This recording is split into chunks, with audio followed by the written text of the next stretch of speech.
3 weeks had passed since the Battle of New Virginia. The galaxy was still struggling to understand what had happened. A species that everyone had considered weak and insignificant had defeated the most powerful military force in known space. Nothing would ever be quite the same again. Ambassador Lara Kim returned to the Grand Chamber of Concordance, primed for the first time since the ultimatum. She walked through the same doors she had walked through 23 days ago, when Korthax had stood before her and demanded humanity surrender. Now she was returning as the representative of a species that had proven itself in the most decisive way possible. The chamber was full. Every delegation in the Galactic Assembly had gathered to hear what humanity would say. Species that had ignored humans for decades now watched with intense interest. Species that had pitied them now looked at them with respect. And the Vethrani delegation, led by a new commander named Solith, who had replaced the captured Korthax, watched with barely hidden shame. Lara took her place at the human table and waited for the chamber to fall silent. When it did, she rose and looked around at the assembled representatives. "I will keep this brief," she said. Her voice was calm and measured, the same voice she had used throughout the crisis. Humanity did not seek this conflict. We did not want war. We simply wanted to live in peace and develop our worlds without interference. She paused and let her gaze settle on the Vethrani delegation. When the Dominion demanded our surrender, we had a choice to make. We could have screamed and threatened. We could have begged for mercy. We could have tried to rally the galaxy to our defense. We chose none of those options. Instead, we chose silence. We chose to prepare rather than protest. We chose to let our enemies believe whatever they wanted to believe about our quiet. And when they came to destroy us, they found something very different from what they expected. The chamber was absolutely still. Every being in the room was listening with complete attention. Humanity does not claim to be the strongest species in the galaxy. We do not have the largest fleet or the most advanced technology. But we have something that has served us well for all of our history. We have patience. We have the ability to stay calm when others panic, to prepare when others despair, to strike when others have given up hope. Lavra turned to address Soleth directly. The Vethrani Dominion sent 300 ships to conquer us. We have destroyed or captured 170 of them. We have your flagship. We have your High Commander. By any measure, we have won a complete victory. Soleth's crystalline body flickered with colors that indicated shame and anger. If you intend to humiliate us further, Ambassador, proceed. We are prepared to hear your demands. That is exactly what I wanted to discuss, Lavra replied. What humanity demands. The chamber seemed to hold its breath. This was the moment everyone had been waiting for. When a species won such a decisive victory, they always demanded tribute. They always took territory. They always imposed harsh terms on the defeated enemy. It was how the galaxy worked. It was how it had always worked. Lavra looked at Soleth with calm eyes. Humanity demands recognition of our sovereign territory. The 12 worlds we currently occupy are ours, and no species will challenge our right to them. Soleth waited for more. When Lavra remained silent, the Vethrani commander prompted her. And what else? Humanity demands a promise of peace. The Dominion will not attack human space or human citizens. In exchange, we will not attack the Dominion or its citizens. Again, Soleth waited. Again, nothing came. That is all? Soleth asked. The confusion in the crystalline voice was obvious. You defeated us utterly. You have our flagship. You have Korthax himself. And you demand only recognition and peace? That is all. The chamber erupted in whispered conversations. Species that had expected humanity to demand vast territories and enormous tribute could not believe what they were hearing. This was not how things were done. This was not how conquerors behaved. Sylith rose from her seat and addressed the chamber. Ambassador Kim, please explain. Your victory gives you the right to demand almost anything from the Dominion. Why do you ask for so little? Lavra turned to face the Mallory ambassador. Because we are not conquerors. We never wanted to be. We fought because we had to, not because we wanted to. Now that the fighting is over, we have no desire to continue the cycle of conquest and revenge that has defined galactic politics for so long. But the Vethrani would have destroyed you. They would have taken your worlds and enslaved your people. Do you not want justice for that? Justice is not the same as revenge, Lavra replied. The Vethrani have already paid a heavy price for their arrogance. They lost nearly half their invasion fleet. They lost their greatest commander. They lost something even more valuable than ships and soldiers. They lost the belief that they could never be defeated. That is punishment enough? Admiral Samuel Porter visited Korthax one final time before the prisoner exchange was arranged. The Vethrani commander had spent 3 weeks in a human holding facility, treated with respect but kept under constant guard. He had become a quieter being than the arrogant warrior who had delivered the ultimatum. I still do not understand you, Korthax said when Samuel entered his cell. You could have destroyed our entire fleet. You could have pressed your advantage and attacked Dominion space. You could have done to us what we planned to do to you. Why did you stop? Samuel sat down across from Korthax and considered the question carefully. Because that is not who we are. We fight when we must. We stop when we can. The goal was never to destroy the Dominion. The goal was to survive and to prove that humanity cannot be conquered. Your mercy makes no sense. It is weakness, is it? Samuel asked. You came here expecting to conquer a weak species. Instead, you found an enemy that refused to panic, that prepared in silence, that struck with overwhelming force at exactly the right moment. And now, instead of demanding your destruction, we offer peace. Which of us is truly weak, Korthax? The species that screams and threatens and conquers, or the species that stays silent, prepares, wins, and then offers mercy? Korthax was quiet for a long time. When he finally spoke, his voice was softer than Samuel had ever heard it. Perhaps I have much to learn about strength. The prisoner exchange happened a week later. Korthax returned to Dominion space a changed being. He never spoke publicly about his time in human custody, but those who knew him said he was never quite the same. The arrogance that had defined him for decades had been replaced by something thoughtful. Almost humble. Ambassador Lavra Kim delivered humanity's first official address to the Galactic Assembly 1 month after the battle. Representatives from 200 species gathered to hear her speak. Many of them had spent years ignoring humanity. Now they hung on every word. We did not ask for this conflict, Lavra said. We did not seek to prove ourselves through war. But when war came to us, we faced it with everything we had. Not with screaming or threatening or begging. With silence. With patience. With preparation. She looked around the chamber at the assembled species. Let this be a lesson to anyone who might consider moving against humanity in the future. Our silence is not surrender. Our calm is not weakness. Our patience is not fear. When you see humans being quiet, do not assume we have nothing to say. Perhaps we are simply waiting for the right moment to speak. The chamber was absolutely silent as Lavra finished her address. Humanity wants nothing more than peace.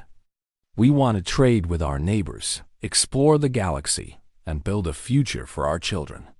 But if anyone threatens that future, they will find that the species they dismissed as weak and emotional is anything but. We have learned through thousands of years of history that true strength lies not in the loudest voice, but in knowing when to speak and when to stay silent. Lavra bowed her head slightly. Thank you for your attention. Humanity hopes this will be the beginning of a new era of cooperation and peace. She returned to her seat amid a silence that was different from any that had come before. It was not the silence of contempt or pity. It was the silence of respect. The silence of beings who had finally understood what humanity truly was. And across the galaxy, the story spread. The story of a species that had faced destruction with quiet determination. A species that had turned silence into victory. A species that had won through patience and preparation. And then offered mercy to their defeated enemies. The Vethrani had read. Humanity's silence is surrender. They had paid for it, and the galaxy would never make that mistake again. The battle had been raging for 6 hours when Korthax finally accepted the truth. His fleet was being destroyed. His commanders were dying. Everything he had believed about humanity was wrong. The eternal victory shuddered as another volley of human missiles struck her weakened shields. Warning lights flashed across every console on the bridge. Damage reports flooded in faster than his officers could process them. The great flagship of the Vethrani Dominion was bleeding atmosphere from a dozen wounds. "Aye, Commander," Taurus shouted over the sound of explosions. "We must retreat. If we stay here, we will be destroyed." Korthax wanted to argue. He wanted to find some way to turn this disaster into a victory. But he was a warrior, and he knew when a battle was lost. Signal all ships. Full retreat to Vethrani space. Maximum speed. The order went out, but it was already too late for many. Human ships had positioned themselves at every possible escape route. Commander Diana Wong had anticipated exactly this moment. She led her flanking force in a sweeping arc that cut off the Vethrani rearguard before they could even begin their retreat. "Admiral," Diana reported to Samuel Porter, "enemy ships are attempting to flee. We have blocked their primary escape vectors. They are trapped." Samuel studied the tactical display. The Vethrani fleet was in complete chaos. Ships were scattering in every direction, trying to find any gap in the human formation. Some were succeeding, slipping through holes that the human fleet was too small to close. But most were being driven back toward the center of the engagement. "Do not let them regroup," Samuel ordered. "Keep the pressure on. They came here expecting an easy conquest. They will leave knowing that humanity is not to be underestimated." Captain Henry Cole pushed the Endurance deeper into the battle. His ship had taken damage, but she was still fighting. Around him, his crew worked with the calm efficiency that came from years of training and 19 days of focused preparation. Captain Grace Peters reported, "The enemy flagship is trying to break through on Vector 7. If they escape, they might be able to rally the remaining ships." Henry looked at the display. The Eternal Victory was wounded, but still dangerous. Her main weapons were still firing, cutting down any human ship that got too close. Korthax was making a desperate run for freedom.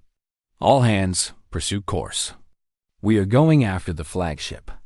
The Endurance accelerated toward the Eternal Victory. She was joined by 2 other patrol ships, the Defiance and the Courageous.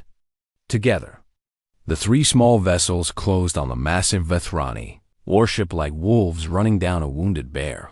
Korthax saw the human ships approaching and felt something he had never experienced before. Fear. Real. Genuine fear of an enemy he had thought was beneath him. "Target those patrol ships," he commanded. "Destroy them before they can get close." The Eternal Victory's weapons turned toward the approaching human vessels.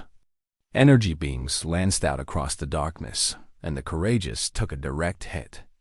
Her shields collapsed, and a moment later she exploded in a ball of fire. But the Endurance and the Defiance kept coming.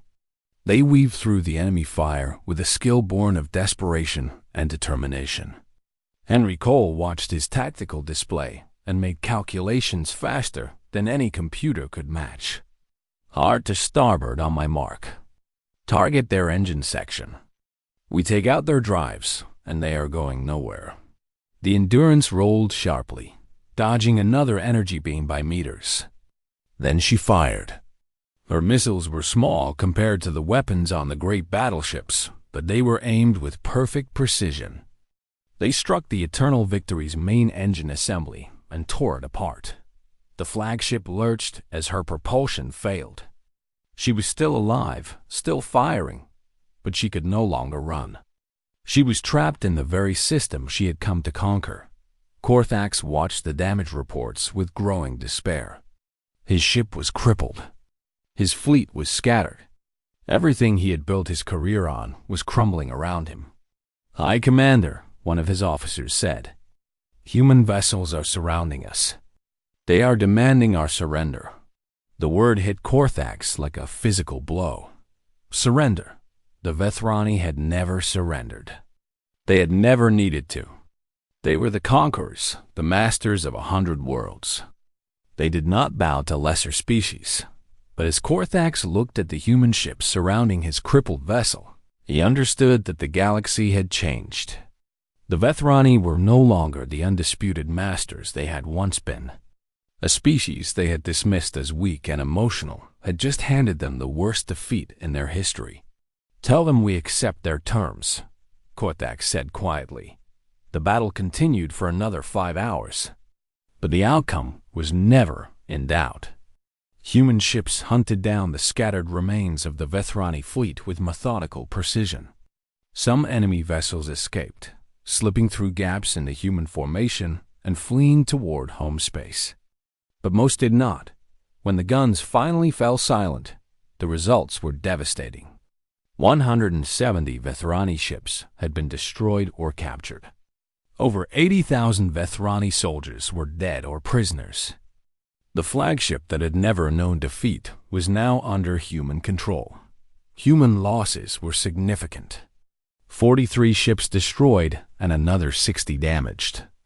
Nearly 20,000 human soldiers had given their lives. But compared to what the Vethrani had expected, compared to the total destruction they had planned, it was a victory beyond anything anyone had imagined. Admiral Samuel Porter walked through the corridors of the Eternal Victory with an escort of armed Marines. The great ship was quiet now, her Vethrani crew confined to holding areas while human engineers worked to keep her systems running. He found Korthax in the command center, standing alone and staring at a viewport that showed only darkness. The crystalline being did not turn as Samuel approached. "You deceived us," Korthax said. His voice was flat, empty of the pride and contempt that had filled it 20 days ago. "Your silence was a lie." Samuel stood beside the defeated commander and looked out at the same darkness. "Our silence was not a lie. It was a choice. We chose not to scream. We chose not to threaten.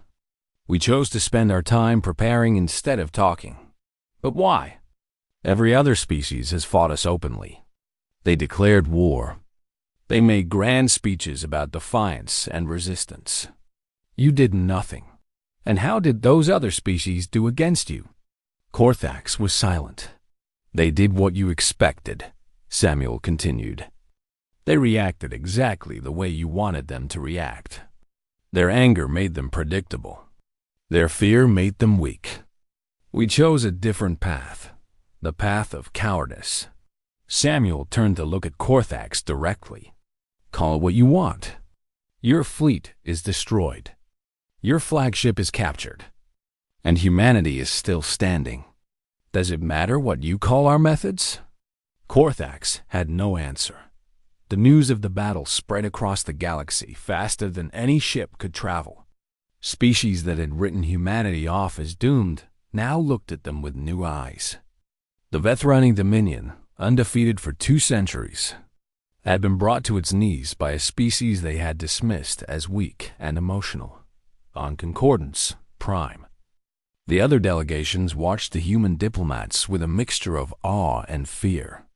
Ambassador Lavra Kim went about her duties as calmly as she had during the 19 days of silence. Nothing in her manner suggested that humanity had just won the most significant military victory in its history. Scylla approached her again, her silver feathers trembling with emotions she could barely contain. "How did you know?" Scylla asked. "How did you know you could win?" Larva smiled softly. "We did not know. We hoped. We prepared. We did everything we could to give ourselves a chance. That is all any species can do when facing destruction. But the silence. The way you stayed so calm when everyone else would have been terrified." "There's a human saying," Larva replied. "Still waters run deep." Our silence was not emptiness. It was everything we were feeling and planning and preparing, compressed into a quiet that our enemies could not understand. Scylla shook her head in wonder. "Your kind is unlike anything I have ever encountered." "We're just human," Larva said. "Nothing more, nothing less."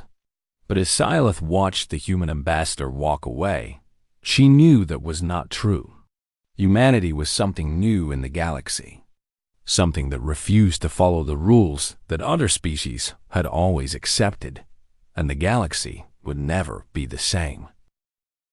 The 19th day dawned across human space with a silence that seemed to echo through the void itself. On Concordance Prime, the last human diplomats went about their duties as though nothing unusual was happening. On the colony worlds, empty cities waited for inhabitants who had already fled to safety. And at the Vethrani border, 300 warships began their march toward human territory. Korthak stood on the bridge of his flagship, the Eternal Victory, and watched the stars slide past. His crystalline body shimmered with the colors of anticipation and pride. This would be his greatest triumph. He would be remembered as the commander who brought humanity to its knees without a single shot being fired. "High Commander," one of his officers reported, "we have crossed into human space." No response from their defense forces. No communication of any kind. "As expected," Korthak said. "They know they cannot win. They have accepted their fate." The fleet moved deeper into human territory. They passed the outer sensor stations without incident. They approached the first colony world, a small mining outpost called Haven's Rest, and found it completely abandoned. The buildings were empty. The mining equipment sat idle. The only sign of life was a single automated beacon playing something to humans, called classical music. Korthax found the music strange and unsettling, but he pushed the feeling aside. "Continue toward New Virginia. That is our primary target. Once we control it, the other colonies will fall into line." The fleet changed course and headed for the heart of human space. New Virginia was one of the oldest and most important human colonies, a world of green forests and blue oceans that reminded many of Earth itself. It had nearly 300 million inhabitants and was the center of human industry outside the home system. Taking it would break humanity's spirit forever. But as the Vethrani fleet approached New Virginia, they found something unexpected. The planet was dark. The cities that should have been glowing with light were completely black. The orbital stations were empty. The defense platforms that should have been defending the world were gone. "High Commander," Torith reported with concern in his voice. "The colony has been evacuated. There is no one here." Korthax felt a flicker of unease, but he pushed it down. "They ran away. They took their population and fled rather than face us. This is even better than a surrender. They have given us their world without a fight." "But where did they go?"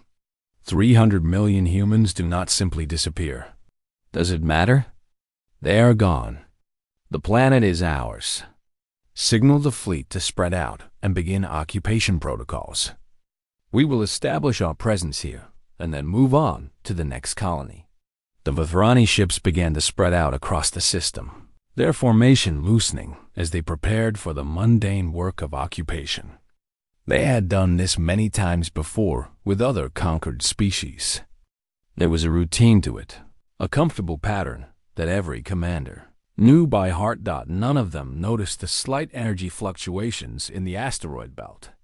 None of them detected the ships hidden in the shadow of the gas giant on the far side of the system. None of them realized that they had just walked into a trap that had been 19 days in the making. Admiral Samuel Porter watched the Vethrani fleet from the bridge of the Relentless. His ship floated in the darkness behind the massive bulk of the gas giant, completely invisible to Vethrani sensors. Around him, 187 human warships waited in perfect silence. "They are spreading out," Commander Diana Huang reported. "Their formation is exactly what we predicted. They are preparing for occupation, not combat." Samuel nodded slowly.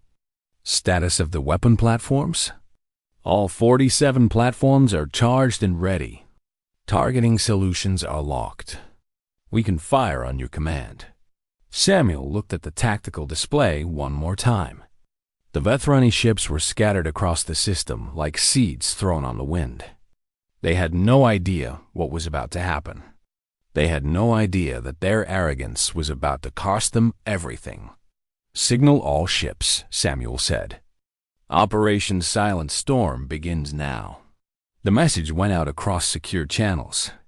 On every human ship, commanders received the order and began their final preparations. Crews who had been waiting for 19 days felt their hearts begin to race. Weapons that had been charged and ready were now pointed at targets. Engines that had been running silent were now warming up for combat. Captain Henry Cole received the signal on the bridge of the Endurance. He turned to his crew, the men and women who had trusted him through the long days of silence and waiting. "This is it," he said quietly. "Remember what we are fighting for. Remember why we stayed silent. Now it is time to speak." The first shots came from the asteroid belt.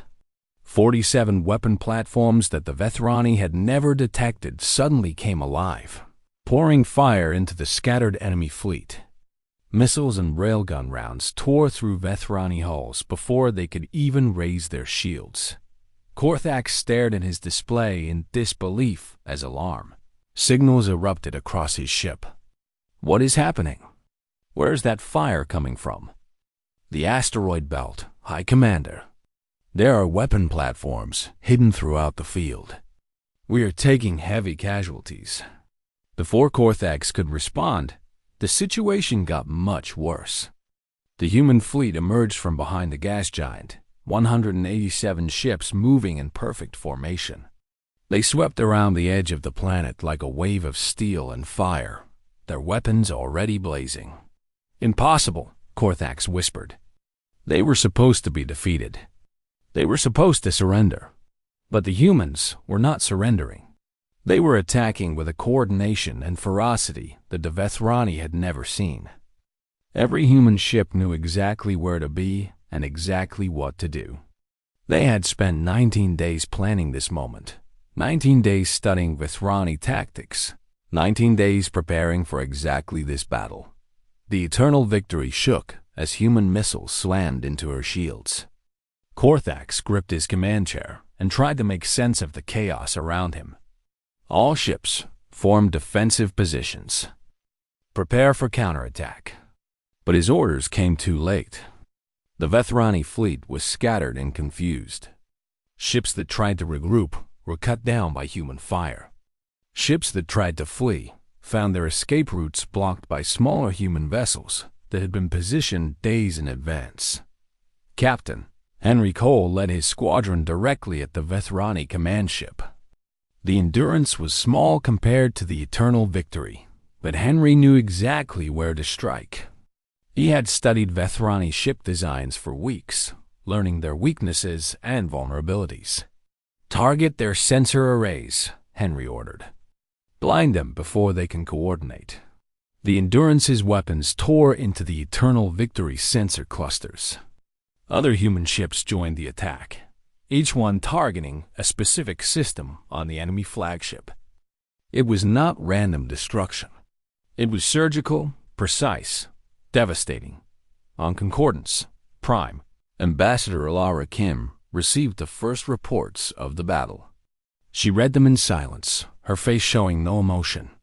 Then she rose from her desk and walked to the chamber where the Mallory delegation waited. Silas looked up as Lavra entered. Her empathic senses could feel the change in the human ambassador. The cold, patient determination was still there, but now it was joined by something else. Something that felt like satisfaction. "Ambassador Kim?" Silas asked. "What is happening?" Lavra met Silas' golden eyes with a look that sent shivers through the Mallory's feathers. "You asked me what humanity was planning. You asked me why we stayed silent. Now you will have your answer. The Vethrani came to conquer us. They thought our silence meant surrender. They were wrong." Silas felt her breath catch in her throat. "You were preparing. All this time, you were preparing. We gave them every chance to reconsider. We gave them 19 days to change their minds. They chose to see our patience as weakness. Now they will learn what human patience truly means." The battle raged on in the New Virginia system. The Vethrani fought desperately, but they were outmaneuvered at every turn. Human commanders anticipated their every move because they had spent 19 days studying exactly how the Vethrani would react. And in the cold silence of space, the price of arrogance was finally being paid. Captain Henry Cole stood on the bridge of the patrol ship Endurance and watched the stars through the main viewport. His ship was small compared to the massive carriers and battleships of the main fleet, but she was fast and tough and had served him well for 7 years. Now she floated near the Vethrani border, waiting for orders that Henry knew would come soon.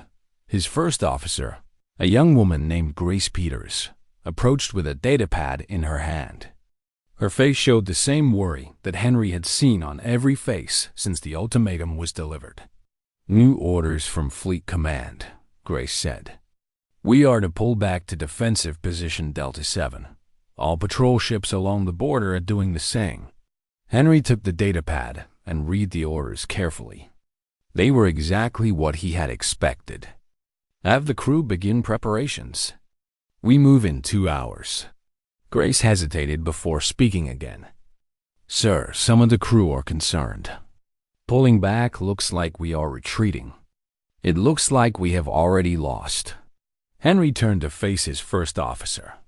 She was young, barely 30 years old, and had never lived through a real war. Most of the crew was the same.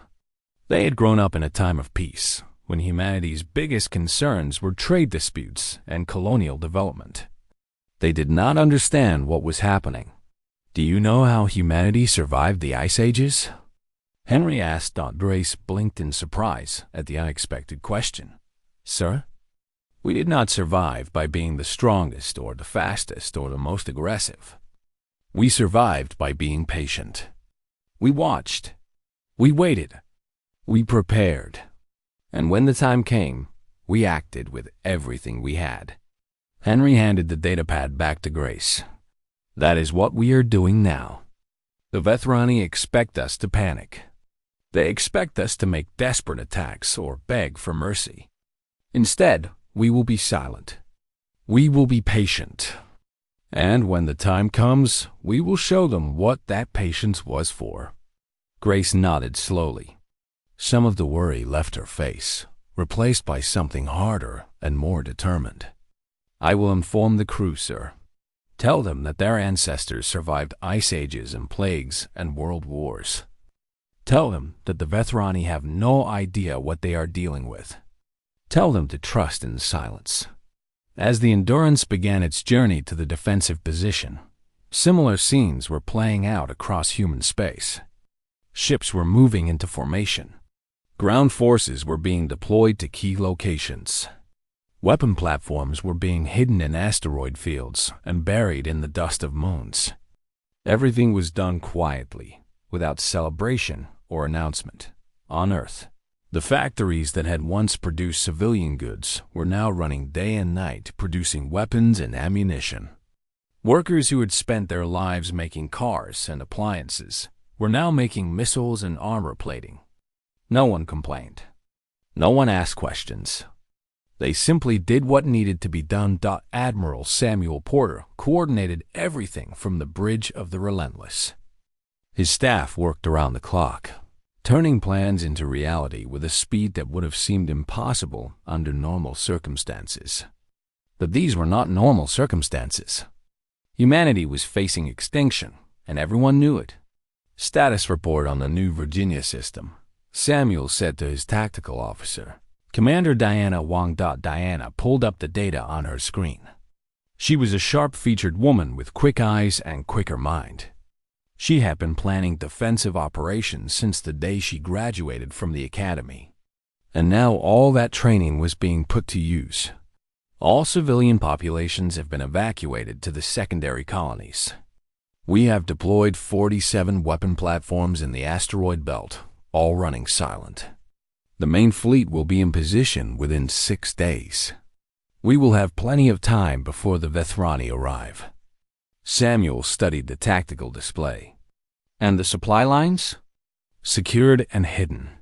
The Vethrani will see nothing until we want them to see something. Samuel allowed himself a small nod of satisfaction. Everything was proceeding according to plan. The Vethrani would walk into a trap that had been 18 days in the making, and they would have no idea until it was too late.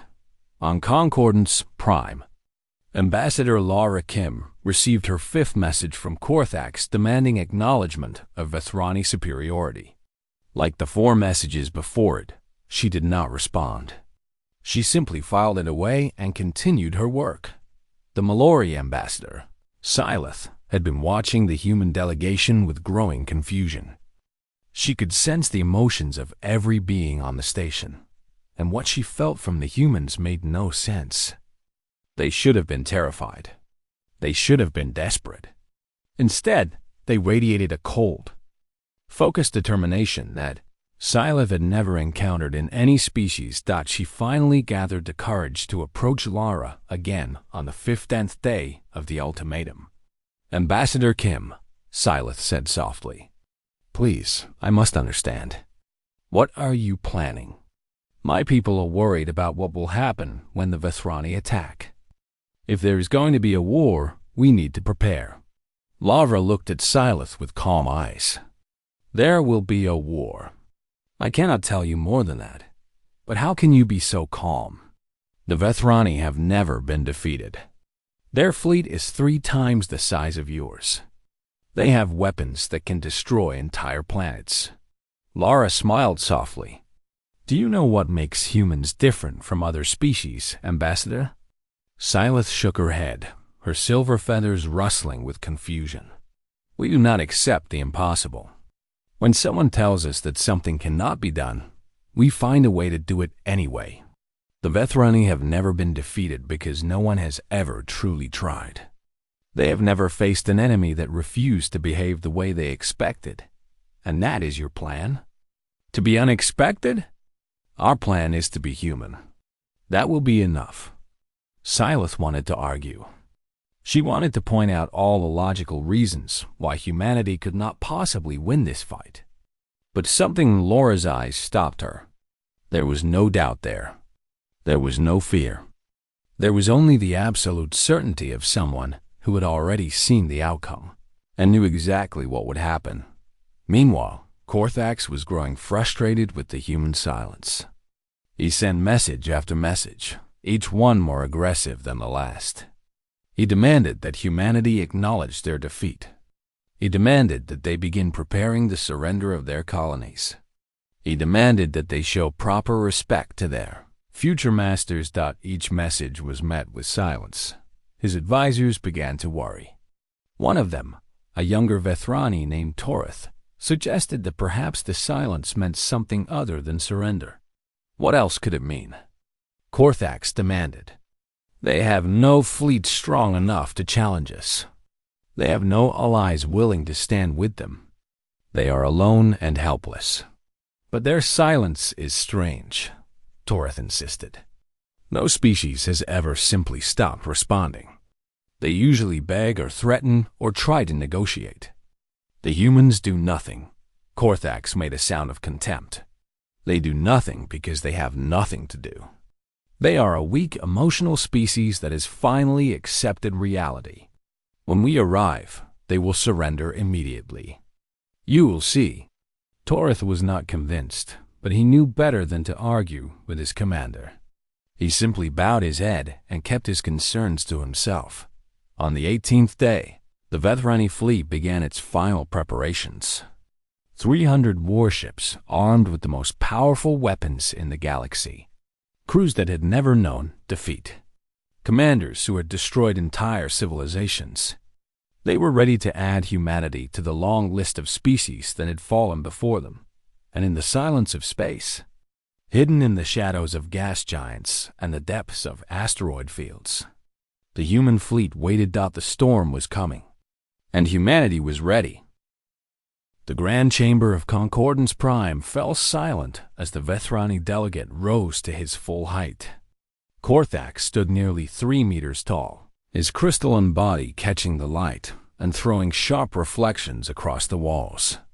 His kind had conquered 17 species in the past century alone. They had never known defeat. They had never needed to. Ambassador Lara Kim sat perfectly still in her chair as Korthax approached the human delegation. She was a small woman with dark hair and calm eyes that revealed nothing of her thoughts. Behind her sat 3 junior diplomats, all of them trained to show no emotion in moments like this. They had practiced for situations exactly like this one. Though none of them had truly believed it would happen, Korthax stopped before the human table and looked down at Lavra with what passed for contempt among his kind. His crystalline face shifted into sharp angles that humans had learned to recognize as disgust. The Vethrani Dominion has watched humanity spread across 12 worlds, Korthax said. His voice rang like struck glass. You have taken territory that could serve greater purposes. You have claimed resources that belong to stronger hands. This ends now. Lavra said nothing. She simply folded her hands on the table and waited. You will surrender the colonies designated as New Virginia, Prometheus Station, and Eden's Gate, Korthax continued. You will transfer all military assets in those systems to Dominion control. You will pay tribute to the Vethrani people for the privilege of existing in our shadow. You have 30 standard days to comply. The other delegations in the chamber watched with a mixture of pity and relief. The Malori, a species of tall avian beings covered in silver feathers, exchanged worried glances. The Torsion, massive reptilian creatures who had themselves been conquered by the Vethrani 2 centuries ago, kept their eyes on the floor. No one spoke in defense of humanity. No one ever spoke against the Vethrani. Lara took a slow breath. Every eye in the chamber was on her now. The junior diplomats behind her sat frozen, waiting for her response. This was the moment that would define humanity's place in the galaxy. This was the moment that would be remembered for generations. She stood up slowly from her chair. She was barely tall enough to reach Korthax's chest, but she met his gaze without flinching. Then she did something that no species had ever done when faced with a Vethrani ultimatum. She bowed her head respectfully and spoke in a soft voice. Thank you for delivering this message, High Commander. I will need time to consult with Earth before we can provide a response. May I request the full 30 days to do so? Korthax stared at her. His crystalline body flickered with colors that indicated confusion. He had expected screaming. He had expected threats or desperate pleas for mercy. He had expected the pathetic displays that always came when weaker species realized their doom was at hand. Instead, this small human woman was thanking him. You may have 20 days, Korthax said after a long pause. I see no reason to grant 30 when your surrender is already certain. Use your time wisely, Ambassador. Prepare your people for the changes to come. He turned and walked away without waiting for a response.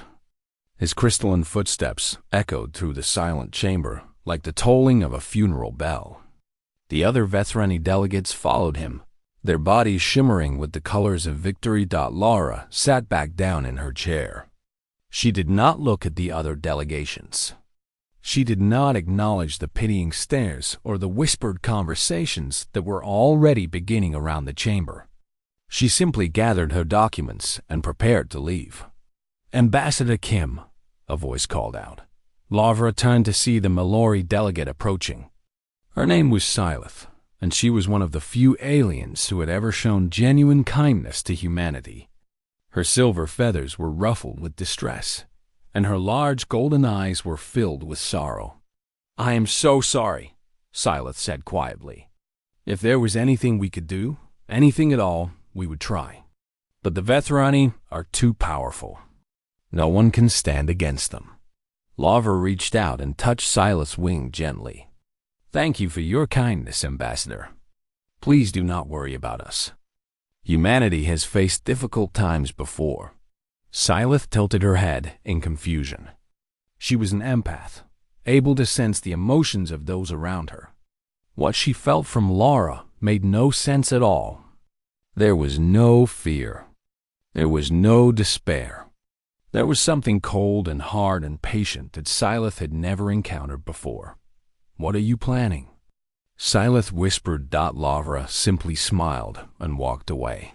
That night, Lavra contacted Admiral Samuel Porter through a secure channel. He was an older man with gray hair and tired eyes that had seen too many battles. He commanded the human fleet from the massive carrier Relentless, currently stationed near the border of Vethrani space. "They gave us 20 days, Lavra said. Samuel nodded slowly. 20 days. Not much time, but enough. I assume you gave them nothing?" I thanked them for delivering the message and asked for time to consult. That was all. A small smile crossed Samuel's weathered face. They must have been confused. Korthax expected us to beg. He expected us to threaten or plead or collapse in fear. When we did none of those things, he did not know what to make of it. He thinks our silence means we have already given up.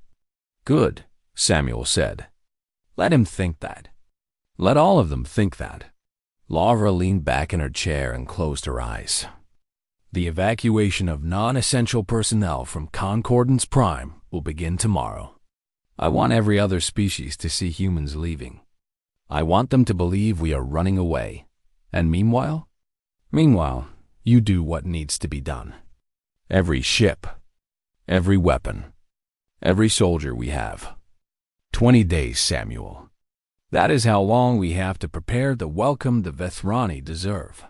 Samuel nodded again. His tired eyes had taken on a dangerous light. The Vethrani have conquered 17 species because those species all reacted the same way. They screamed. They fought desperately and without coordination. They did exactly what the Vethrani expected them to do. "And we will do nothing that they expect," Lavra finished. "Our silence is not surrender. Our silence is preparation. When the time comes, they will understand the difference." The next morning, human ships began leaving Concordance Prime. Families packed their belongings and boarded, transports heading back to Earth and the colonies. The other species watched and shook their heads sadly. The humans were giving up. The humans were running away. It was only a matter of time before the Vethrani took everything they had, demanded and probably more. Korthax received reports of the evacuation and laughed. He shared the news with his commanders, and they laughed as well. The soft, emotional humans were too weak to even pretend to fight.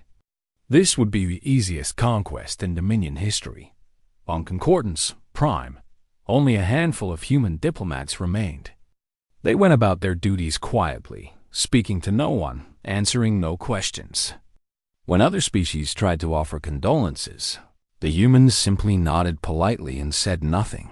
And far away, on 100 different worlds and 1,000 different ships, humanity prepared in silence. Factories changed their production lines. Soldiers reported to duty. Battle plans were drawn up and refined and perfected.